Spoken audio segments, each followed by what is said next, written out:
मुंबईमध्ये दुपारच्या नंतर सोसाट्याचे वारे, सतर्क रहा, मुख्यमंत्री फडणवीसांचं आवाहन. आज स्थिती गंभीर, नागरिकांनी शक्यतो सगळा प्रवास टाळण्याच्या सूचना.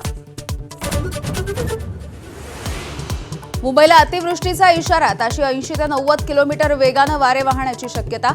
विनाकारण घराबाहेर पडू नका, खासगी कार्यालयांना वर्क फ्रॉम होमचे आदेश. मुसळधार पावसाचा आमदारांना देखील फटका. मुंबईमध्ये पोहोचू न शकल्यामुळे बावनकुळे, प्रवीण दटके, समीर मेघे, विकास ठाकरे माघारी. अधिवेशन देखील स्थगित. मुंबईहून पुण्याला जाणारी एक्सप्रेसवेची वाहतूक एका लेनवरून सुरू. मुंबईकडे जाणारी वाहनं जुन्या पुणे मुंबई महामार्गानं वळवण्यात आली. गरज असेल तर प्रवास टाळण्याच्या सूचना. लोणावळ्याच्या जवळ दरड कोसळल्यामुळे मुंबई पुणे रेल्वे वाहतूक पूर्णपणे ठप्प. आतापर्यंत 16 गाड्या रद्द तर 6 गाड्यांचे मार्ग बदलले.